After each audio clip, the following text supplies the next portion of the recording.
Many of you guys have or all of you guys, I should say. She had to say that to be authentic from the first time that I wasn't recording it. Have an MREA2 document. It's your business plan that the two of us share. My hope is that you're going to that fairly often so you can remind yourself of what it's going to take to be successful, okay? One of the tabs that is probably pretty overwhelming is this tab for the budget model. And what it says is you should be spending as as an agent. You know, we talked about the 30-30-40 model, 30% on cost of sale, 30% on operating expenses, 40% net profit, right? As a solo agent, you should be profiting a lot more than 40%. By the way, there is not that I'm aware of, no other business where the profit margins are anywhere close to 40%. What are the 230s? 30% would be cost of sale and 30% would be operating expenses. Okay, cost of sale is basically the things that only happen when there's a sale. So that would be like your commission splits and your royalty and your FMLS fee and any type of referral fee that you send or receive from referrals, okay? Operating expenses are things like marketing, food and entertainment, education, salaries, coaching, that kind of thing. Okay, it's not necessarily dependent. Actually, technically, productivity coaching would be a cost of sale because you don't pay for it until it works, right? But this is saying, I just want to throw a number out there that for lead generation, listing management, and prospecting / marketing, you should be spending around, it should be around 11.2% of your GCI. Wait, say that again? 11.2%. So let's say that you were going to make 100 grand, and many of us have a goal to make a right around that, right? If we're going to make 100 grand, we should be spending nearly our budget, according to top producers across the world that have been interviewed by Gary, we should be spending near $1,000 a month on prospecting and marketing. So what my takeaway here is buying a $15 bouquet of roses or spending $25 on some chocolate chip cookies to surprise and delight people. You shouldn't blink twice at that. You see what I'm saying? Do you think that that woman is going to go back to work or post it online? Oh my gosh, my realtor just sent me some chocolate chip cookies and these flowers and hashtag Michael Gould, hashtag KW. Yeah, I'm actually counting on her telling all the other cashiers. Yeah, I mean, that's wonderful, but also she's got exposure online, right? Who is her audience? Yeah. So now all of a sudden you impressed her. Now you impressed her whole audience. You see what I'm saying? Do you remember seeing the surprise and delight? Oh gosh, it's an agent out in California, and he has his surprise and delight set up where each stage of the sale he does a little. Yeah, something. his name is Brandy Sandoval, I believe. Yes, Brady. Yeah. Brady. Brady. Yeah, Brady. So what he does is he says, okay, well, he works in the luxury market, so his closing gifts are, probably a lot more than $25. But let's just say he had a budget of $50 to spend on a closing gift. Okay, that's not unreasonable. Rather than giving him $50 one time at the end of the transaction, he would do things like, okay, here's $10 because we signed the agreement, go have a cup of coffee. Here's $20, go to the movies on me. Here's some roses to put on your new, coffee table or whatever. Well, when he had split it up and did it throughout the transaction rather than one lump thing at the end. Okay. When he had an open house or a listing launch, he would send them flowers so that it would have a nice bouquet of flowers on the table. Yeah, exactly. That's what I was saying. Exactly. All right, cool. Good news, Michael. Congratulations. Anyone else want to share? Anyone? Okay. I want to go through a couple of calendar things real fast. So first of all, today, make sure I say the right time. Who knows who we're interviewing on the Success Series today? Aubrey Bailey. Who's that guy? Who's that guy? He's our broker. All right. He's our team leader. 12 to 1 in this room. we'll do our success series, and Aubrey's going to join us. So Good. what I want to do with Aubrey is I just want him to tell a story, right? He was a young, new agent, got into the business basically the same time I did, just a hair earlier, I think, a couple months earlier. And we built our, huh?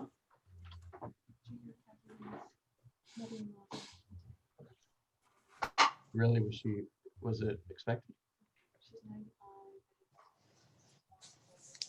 Oh, geez. Okay. I'll reach out to her. Okay.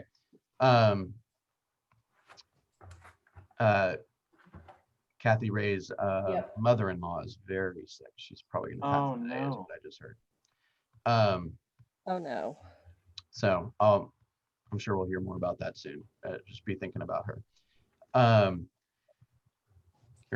Okay, so Aubrey is going to be just kind of sharing his story. Okay, sharing his story. We started the business in pretty much the worst market ever, and there was let me just tell you, there wasn't 1.1 months of supply. There was like 19 and a half months of supply.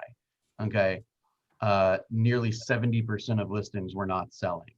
Okay, almost the average list price to sales price ratio of those that were lucky enough to sell was between 75 and 80%. Okay, these were some really, really bad times. Okay, we'd go and sit down for a listing appointment, and they'd like us, but they didn't like a single thing we were saying, right?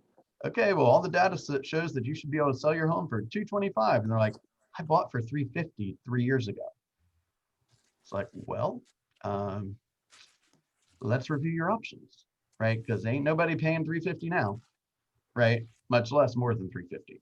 So I want him to kind of describe for us what he learned, what habits he built, how he persevered, why he persevered, right? He's had like all of us, plenty of adversity in his life, and it has accomplished amazing things. He doesn't talk about this, and not enough people do, quite frankly, but he's like, first of all, we're going to gross and net more agents than any other KW office in the Southeast region this year. Okay. He is widely known as one of the best team leaders in the country by far. Okay. So it's he's not just some office manager. Okay. So I want you guys to come in and learn from him and get a chance to do some Q&A with him. I think you guys will learn quite a bit. Because of 3612.3 being today from 1:30 to 3:30, and I think actually it was supposed to be Kathy who teaches it. So I don't know, maybe Yeah. Robin and I'll have to teach it. We're gonna do launch mastermind from 1 to 1:30. So it'll be a little shorter today, 1 to 1:30. And the topic I feel like we've been still working through contracts pretty good, and there seems to be still some demand to work on contracts. But if there's some other topic you guys want to cover, I'm more than happy to do that. Okay, so let's review today's success series with Aubrey. 12 to 1, 1 to 1:30 will be a launch mastermind, and 1:30 to 3:30 will be the 3612.3. Everyone cool with that? Okay, what is next Thursday? Gene Rivers. Okay, and what did I tell you I'd do if you do something? If we get listing within 30 days afterwards, you'd pay for our class. Was that I it? would, yes. I know that doesn't sound like a nice gift, Sorry. but I'm pretty damn competitive, and that would make me hunt down a listing. Okay, so you buy the $19 class, you go get a world of education from Gene Rivers, who is probably the best instructor in all of Keller Williams, and you go secure yourself a listing between that day and a month from that day, and I'll pay you back for the class out of my own personal money. Okay? What if we get multiple listings? Will you pay us multiple? Man, multiple $19? Is that what you're asking? Uh-huh. Yeah, sure. Okay. Sure. I like you. I was just playing, but No, I'm not playing. playing, but not playing. Hey, Corey, can you tell everyone what we talked about the other day? I think we were talking publicly about that whole the mover thing, or was that during our one-on-one? That was our one-on-one, I think. Do you mind if I share that story? Sure, Actually, do you mind sharing it? sure. All right, go ahead. Good morning, everybody. So, yeah, I had my first listing appointment on Monday. And so one of the things that the seller mentioned, or he kind of asked, does anybody, or do you have a recommendation for a mover? And so Carrie Veal was with me. She's my sponsor, and so she was with me for my first appointment, really more as support. But she happened to have moved this summer and had experience with a mover called Black Tie Movers or Moving, and had a great experience and suggested them right off the bat. And so I had been talking with Bill after my my appointment with them, and he suggested that I reach out as a way to, because I haven't secured the listing. I haven't, gotten it, still haven't. Yet. And because well, I was the third agent that they've interviewed. So anyway. That's what they say. You're supposed to be the, Jenny, help me with this. You're supposed to be the first, Dan, I can't remember the line. Second wife. Oh, no, and third agent. firstborn, second wife, third realtor. Oh. Well, in my case, it's second husband, but hey. All right, go ahead, Corey, sorry. So that's okay. So basically, yeah, so in my one-on-one with Bill, he suggested that I call up the moving company and see if there was a way for them to offer, some kind of discount as a way to, provide some added value to the seller, really, and showing that I would, be working for them and trying to help them in any way, really. So, so I did. I called them up, and they said, I asked them, what can you do? I said, I'm a realtor. I don't have this listing yet, and I would love kind of a carrot to get this client to sign on. And, what can you do for me? And he said, well, we can give you $100 off the moving. I said, oh, that's great. I said, can you do anything better than that? And he's like, yeah, he's like, well, yeah, actually we could do 10% off of the standard pricing. So actually there's a winter special right now, I guess. And actually I forgot what he said, what that was, because they have fewer jobs that they do in the winter, so they offer better pricing incentives. So this would most likely be taking place in January, so which is, I guess, goes back to their standard pricing. Anyway, so he said, I said, if they would call in and mention my name, would you use that as an opportunity to give them, something else? And that's when he said, yeah, we could do 10% off. So, yeah, so I called the guy back and I told him, and then I sent him an email with the information, and so he wrote back here. He said, very much appreciated. So so it's little things like that. And what were you gonna say, Bill? I was gonna say, like, when I first proposed that, if you don't mind me sharing, you're like, they're not gonna give me a discount. I said, ask them. I don't think I said that. Well, you went another step forward and said, is that the best you can do? Well, yeah, I wouldn't say because I don't believe that they wouldn't, but you put, just reminding me, hey, you can call these people, because I've negotiated before, and I mean, there's, if you ask, they should give you something. Brett's a good Brett Caldwell, who was the former executive leadership director with the Southeast region, who is basically the team leader of the team leaders. That's his company. That's him and his wife's company, moving company. And I know he'll give you a deal. So great work on that. That's awesome. Oh, thank you. That's awesome. Yeah. All right. Fingers All right. crossed. What's that? Fingers crossed that You got it. that we'll get the listing in You soon. got it. Good Good luck, stuff. Lori. Thank you. Okay. Who has some follow-up questions? Today we said we were going to do some role play, and we also were really quick on the objection handling yesterday, and we can actually kind of do both together if you'd like. Is there any particular objection that you guys have faced in any of your interactions that you'd like to kind of review today?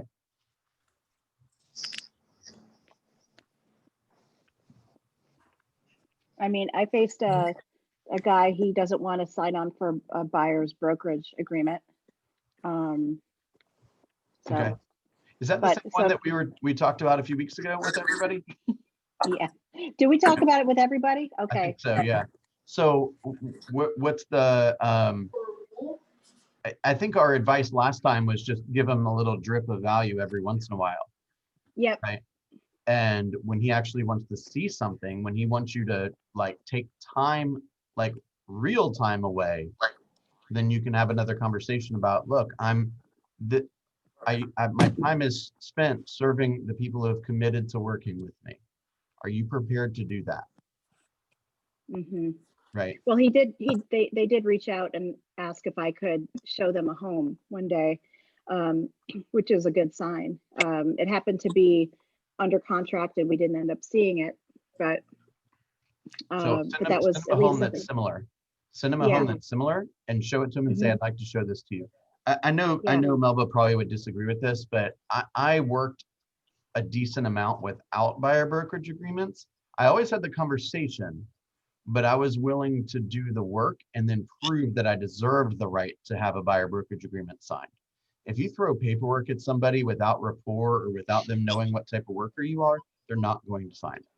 But Yeah. you could say, I would say that, my broker, I have to have it signed by by them to be able to legally show them the home. I mean, that's not true. Is it not? No, No, it's not to show them, not show them the home, but to Not even operate to- in their best interest and to negotiate, you have to have it signed. And I point out where it says it's Georgia law. And Well, for you I'll to say be my able, broker requires this. yeah, but it's Georgia law. It's not your broker.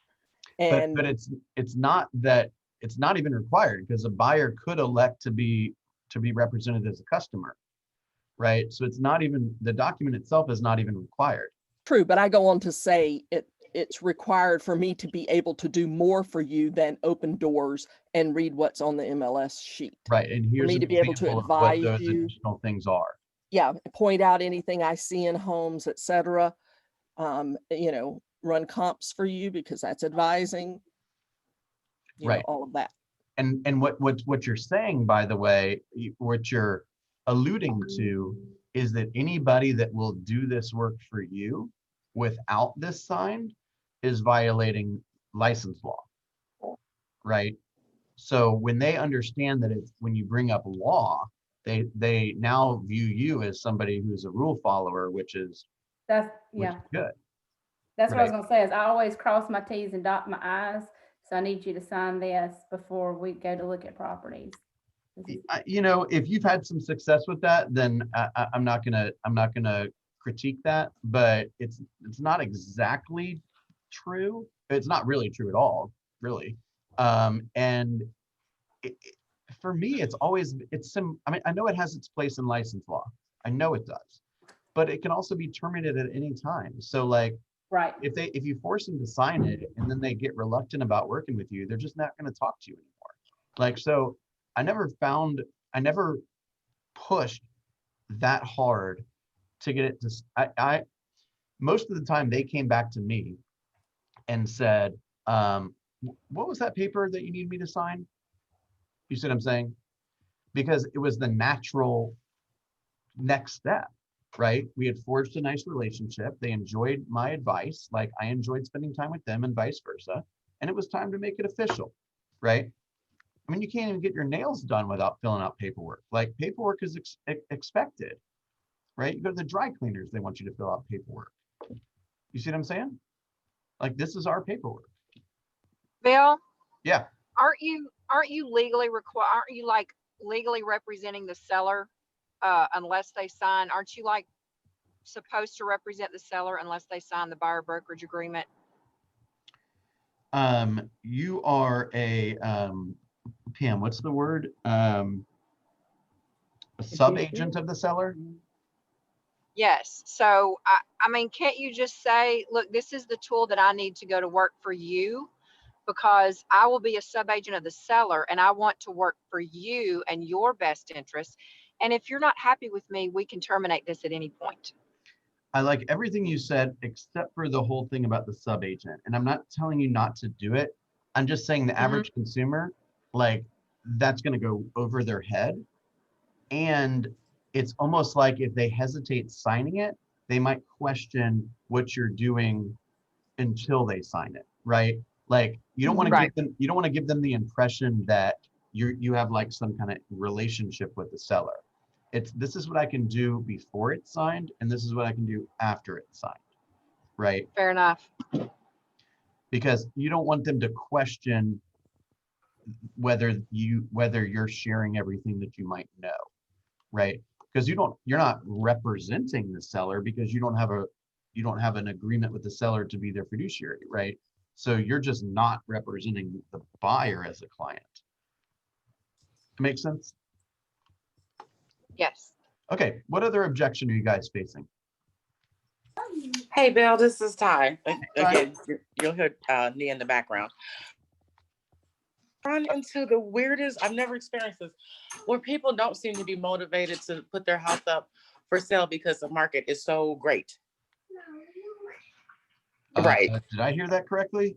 Right. I saw the look in your face. Yes. They're like, it's really good. I'm not in a hurry. You know I'll get top dollar, blah, blah, blah. And I used to try to push, but I don't know what's going to happen. The new administration, blah, blah, blah. That's over with. Everything still seems to be doing well. And projections are that Atlanta is going to be doing even better next year. Well, he hasn't taken office yet. I'm sorry. I mean, we don't know what's going to happen with the new administration. They haven't even started yet. Right. I mean, the election is over with. So I mean, I don't have vaccine, the whole world's going to change again. Okay. Okay. Everything's going to be reset again. Better say that again. Right. Yeah. Because a fourth of the people aren't going to even want to take it. Right. The stock market's probably going to go through the roof again. Right. Lord knows what's going to happen with the real estate industry. We're probably going to get at least one more reset before this thing settles down. Okay. So if you think we're like out of the woods of the uncertainty, I think you're mistaken there. The issue is not, and they're probably thinking to themselves, if I wait 2 more months, I'll probably sell it for more money. And quite honestly, they may be right. Okay. Don't push on that button, push on the other button, which is, why did you even call me in the first place? Like, where are you planning on going? And why is that important to you? Oh, I mean, these are like open houses and just conversations. So a seller walked into your open house? I mean, people watching an open house after having discussions. Yeah, we do want to sell, et cetera, X, Y, Z, but we're in no hurry. And I mean, that wasn't just one conversation. I had that conversation with at least 4 different individuals. So that's fantastic. But you want to focus on why do they want to sell? What is important to you about selling? Where would you be going? Why is that important to you? Tell me more about that. What would happen with you and your family if I was able to help you achieve that goal? How would that make you feel? Why is that important to you? Right? Get them thinking, get them like almost feeling like they have experienced that the goal has already been achieved. And then they'll stop necessarily thinking about trying to time the market or something. Because the truth of the matter is they're probably right. If they wait 6 more months, they probably will get more money. That's not the point. The point is they don't want to live there anymore. And so we have to ask, why do you want to move? Right? Where are you planning on going, and what's special about that? And if you can get that you can kind of get them excited about that, then selling quicker seems to make more sense. I got it. So let's focus on their motivation and why they even brought it up in the first place. Hey, moving's a lot of hard work. What's got that on your mind? Hey, Bill. Yeah. What do you say to the seller who's worried about once they sell, they'll in a seller's market, then there'll be a buyer in a seller's market. Mhm. Yeah, let me pause on that. I want to just finish one more thought with Ty's question. I'll come right back to that. So the other point I want to make, Ty, is, and it kind of actually works with what Michael's asking, is especially if they're moving up, right, in price range, then let's say the home prices are going to go up 10% this year. Okay, I'm just throwing out a number. And they own a $300,000 house and they want to move to a $600,000 house. Then while they hold on tight so they can make their 10% on their $300,000 house, they just lost the 10% difference on the difference in price, right? Yes. And if I So was whatever you receive, you're wild going to end up guess, putting that on a new house. the one thing that is almost certainly going to happen, I know I'm being recorded. I hope I'm right on this. But when that vaccine happens, these interest rates are not going to stay this level. That's right, the interest rates, that's what I was thinking. Okay, so not only are they going to sell, let's say they sell a $330,000 house, and then now they need to go buy a $660,000 house with a higher rate. That doesn't make any sense. Okay, so we want to really position them into understanding, like, what do we do? What are our options, and why are those our options? Okay, so Michael, you asked a question that says, where are they gonna go, or if they're worried about where they're gonna go? No, not necessarily. Just that they're worried about, and my friend Sarin, he was just like, well, once I sell my house, I know it's a seller's market, but then I'm going to be a buyer in a seller's market. I'm worried about getting a good deal. That Oh, gives you an you ain't opportunity. getting any good deals now, man. Okay, getting a deal is getting the house you want. Yeah. Okay. That gives you an opportunity to tell them that you could, if they have a neighborhood that they like, you could call everyone in that neighborhood. They don't know the options. That's another good point. Here's the deal: is it first of all, that's not necessarily a given. Okay, because we could say, let's say they were luxury and they were selling a $600,000 house, and then buying a $1 million house or a $900,000 house. As you go up in price, it becomes more and more of a buyer's market.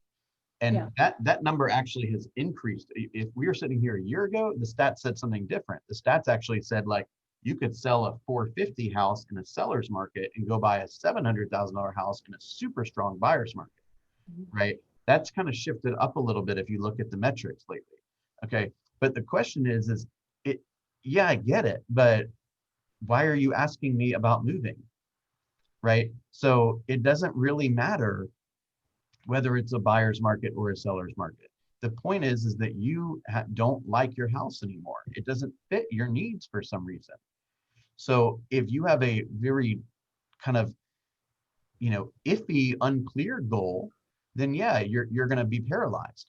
But if your kid is in the wrong school district, or your kid is getting bullied, or you're sitting in traffic for 3 hours a day, or your wife hates the house, or there's some other really strong motivator on why that house isn't a good match for you, then you need to sell it so you can own something different. Right. Right. So So we're down one. Okay. if we always, there has to be a buyer and a seller in a transaction, right? So like, it doesn't make any sense to say, okay, well, it's a seller's market, so we only have sellers, right? We have to have buyers in order to have sellers. Right? Right. So the people that are buying in a seller's market more than likely know it's a seller's market. They're one of 50 offers, for crying out loud. But they have a desire to live somewhere else. So if you allow your client to get caught up in whether it's a buyer's market or a seller's market and not focus on the reason why they called you in the first place, they're never going to do anything, because they'll never feel good enough about their decision. Right. Right. And as soon as somebody says, oh, I want a good deal, woo, that is a red flag. Time for a buyer consult. Yep. Time for a buyer consult. You said the word deal, we need to meet. I want all the decision makers in my Zoom room at 2:00 today. This is a big conversation we're about to have. Ain't no deals out there, my friend. Okay. I'm gonna work as hard as possible to get you the home you want. That's the deal. I've said this story before. My wife and I bought a home last summer, and we bought, it was my wife's friend's friend who owned the home, and they were moving away, and we got kind of a tip that it was going to be available, and it's a really unique market over in Toco Hills. And we looked at it and we said, okay, this is my negotiation strategy. After being a pretty good realtor for 15 years, I looked the guy in the face and said, how much do I need to give you so that you don't show this to anyone else? Okay, that is not a good negotiation strategy. Okay, if you're looking for a deal, I was looking for the house. Does that make sense? So Yes. So Bill, yeah, go ahead. the question, the thing, the pushback that I get is, work, moving so much work. If I can't get a good deal, I'm just happy staying where I am. Okay. I will just stay where we are. So help me understand what a good deal means to you. What does a good deal mean to you? Because a good deal means something, it's like a big yard. Okay, well, somebody thinks a big yard is a third of an acre. If you grew up on a farm, a big yard is not a third of an acre, right? So what does that mean to you, right? Does that mean that you want to look at all the comparables and say, okay, all the houses sell in this neighborhood for 400 grand. And because I'm some special guy, want to be able to buy it for 350? Is that what you mean by a good deal, or is it something different? Okay, because in order for you to get a good deal, somebody else has got to lose. Okay, this is supposed to be a win-win. So I don't know if I'd go there quite yet. I would just say, I hear that word a lot. Can you tell me a little bit more about what you mean by deal? How would I understand what a deal means to you? If I was assessing a property versus the fair market value of the property, how would I know if you think it's a deal? Walk me through that, right? Those are great questions. So you're just getting a better idea of what that phrase means to them, because it's going to mean something different to every person. Pam, were you trying to say something a second ago?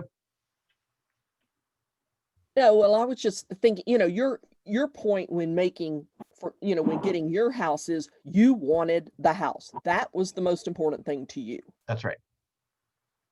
That's right. It had nothing to do with, I'm trying to get a deal. I want a house like this, and this is my location, and I know this is it for me and my family. That's right. And in the long run, you spend 400 or 403. What difference does it make? Right. Yeah, people look at that extra 10 or 15K they may spend as, oh, that's so much money. Well, at today's interest rates, it's like $65, $70 a month.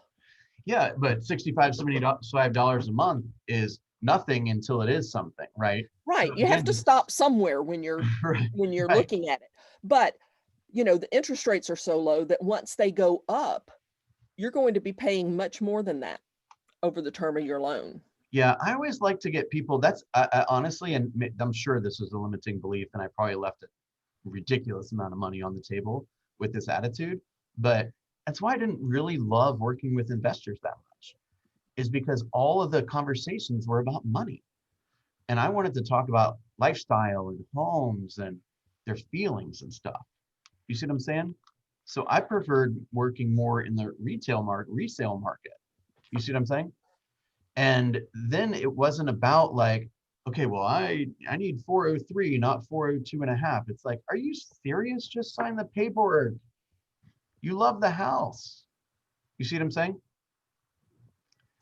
So if you're stumped and you don't know how to respond to something somebody says, here's a good line. Could you tell me a little bit more about that, please? Okay.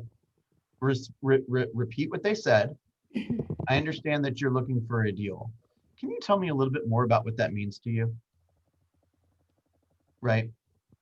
As opposed to saying, there are no deals in the marketplace. Next question. Okay, that if you had whatever rapport you had built up until that moment is gone. Okay, that just disappeared. Poof. Hey Bill, I have a question, or I Yes, guess an objective. So with how the market is now, and a lot of buyers, want closing costs, because it's always been a thing, with closing costs. Yeah. And so like my recommendation is, let's send a clean offer, and then when it comes to the amendment to address concerns, then maybe we have room there to ask for closing costs.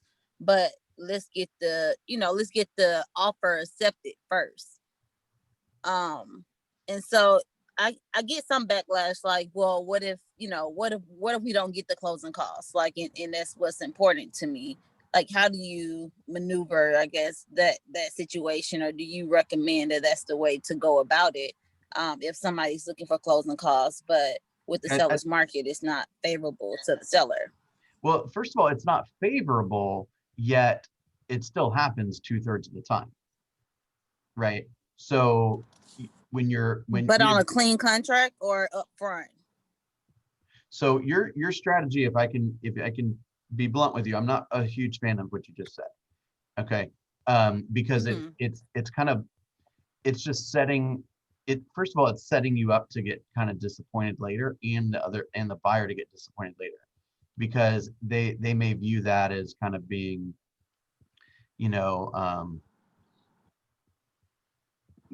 what's the word I'm looking for? Just kind of not backhanded, but like, just not the ideal way to do it.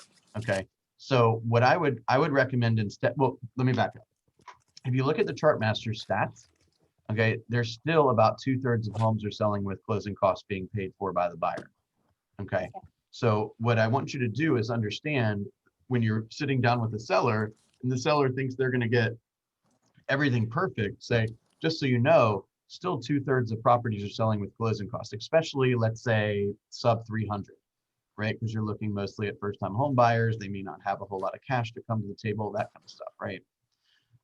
That does not mean that you can't win. You just got to offset it. So if a seller is looking at an offer of 300 and $6,000 in closing cost, and an offer of 294, the seller is going to end up with the same amount of money.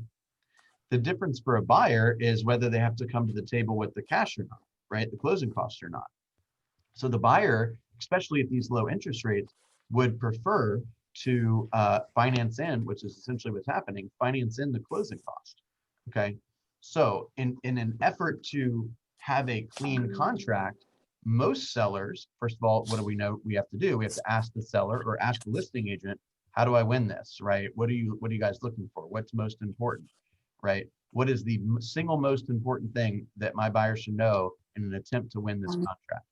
And more than likely, the seller is going to say no closing cost. Okay. And if they don't vocalize that, that's probably what they mean anyway. Okay. Because they don't want any appraisal issues. They don't want to artificially inflate the price to offset the closing cost. I'm not saying you can't win. You just better be really good in the other parts of the contract. Now, the other way to do this, which is becoming more and more, I would say more and more often happening. I don't have any evidence to support this, but you can also offset your closing costs with increasing in your interest rate. Because, does everyone follow what I'm saying? So if you go get a quote of an interest rate of 3% and the closing costs are, let's say, $6,500, if the buyer took an interest rate of 3.25%, the closing cost might be $2,000, right? So then you don't have to offer quite as many, or you don't have to ask for quite as much closing cost, which may be the differentiator, right? You do have to take on a little higher rate to offset that, as you would expect. You could refinance that later once you've won, and obviously they have to qualify for the payment at that higher rate. But at the pricing so low, the interest rate so low, it's not going to feel as tough. You see what I'm saying? So if you go to the lender and you say, hey, look, I'm gonna be in a competitive situation. Can you run, what interest rate does this buyer need to take in order to have no closing cost? Because we need to eliminate the closing cost. And can you run the numbers for the buyer at that? Would they qualify, and are they comfortable with the payment? And you can provide that to them as an option. Who knows if they're going to take it? But again, our job, as Andy said yesterday in his class, he said, our job is to compile all the information to our clients to make their decision easier to make. Their job is to make the decision. Bill, Yes. I have a question about that. Maybe it's just I don't care about closing costs, I wouldn't care about, all I care about is the bottom line. Can As a they seller, you mean? qualify? And as a seller or a buyer, can I afford it? Can they afford it? What is the bottom line? What am I paying? What am I walking away with? What do I have to go to the table with? And as long as the numbers, whether or not I come to the table with no closing costs or closing costs, honestly, what does it matter if my number's the highest number? You know what I mean? Um, What would make a seller go, oh, I will take less money um, for this contract than I'm walking away with more money in that contract? It's other terms also. yeah, yeah. I mean, If it's um, just down to money and but if you, closing costs, who, I mean, who cares? I know this is going to sound a little blunt, but Yeah, that might be the way you view the world. But the way others view the world could be different, right? I that's once why I'm had it. asking. Yeah, Help me understand that perspective, because I can't. I once had a. I I don't understand that perspective. I view the world the same way you do. Okay. yeah. However, I understand that not everyone else does. And that's why you have to ask the questions to your buyers and sellers about, I've had sellers that are like, I don't care what math you put at me. I'm not paying for the buyer closing costs because I didn't get my buyer closing costs paid. Some people are just crazy as hell. Okay. I once did Fair enough. what I've been describing to you guys and called, this is many, many years ago, called the agent and said, I want to win this. What do I need to give you? He told me exactly what to give him. I gave him exactly that, and I lost. And I called him back and I said, what the hell? I told you I wanted to win, and somebody else won. What happened? He said, the seller is 95 years old. She'll probably be dead in a month. And her dying wish was to sell it to the first person that submitted the offer, not the best offer. She doesn't give a damn about the $5,000. Said, well, I can't Well, beat that's that the one. outlier. I mean, that's like, Well, yeah, but I'm trying to understand the but my average buyer didn't get person. the home they wanted because of the outlier. And so clearly I didn't ask the right question, right? Or I didn't get my offer in first. So that's why we have to ask the extra question to say, hey, seller, what's important to you? I want to understand your situation so that I can provide a solution that is the most attractive you got. And buyer, if you don't get the closing costs paid for by the seller, you got to come up with them, right? So are we going to finance them into the deal in the form of a higher rate? Or are you going to get the money from someone else? Or is that even possible? Because you may not have what it takes to win this contract. You see what I'm saying? So you just have to Yeah. make sure that you deliver all of the data to the consumers, again, so that they can make the choice that's the most sense. Look, if it was all about money, this business would be simple. The biggest hurdle to this business, the fact that it involves human beings. Yes, and some Yeah. of them are very irrational, and your way of looking at it is, I look at it the same way. I'm a bottom line kind of person, but some people have a very irrational way of looking at it. I showed someone a FSBO once. Our offer, she first of all, she let me know she'd never needed a real estate agent before selling real estate, and so she didn't see why anybody needed one now, why she should use one now. And I said, well, if we make it so that you get that net price, that same price that you want by offering a little more to compensate, for my commission, would you be open to that? She said yes. Well, turns out she wasn't.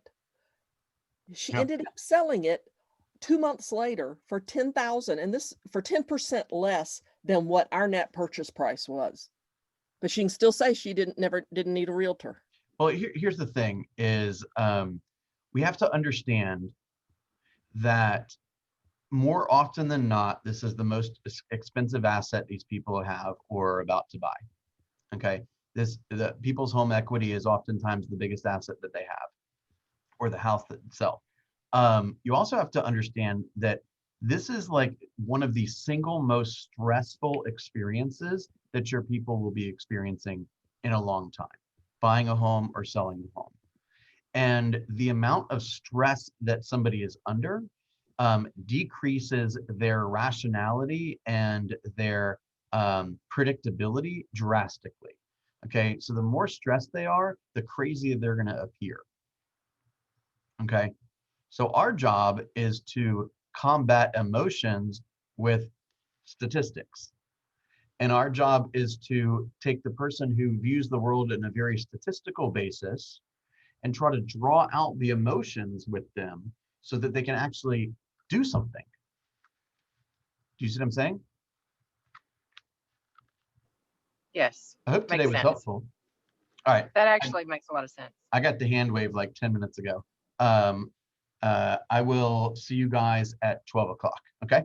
I hope today was real helpful. And don't forget, I only have like 13 or 14 surveys. So please take the survey. Okay. Excuse me, Bill, what's at 12 o'clock? 12 o'clock to 1 o'clock in this room will be a meeting, a success series with Aubrey Bailey. Okay. All righty, thank you. All right. See you soon.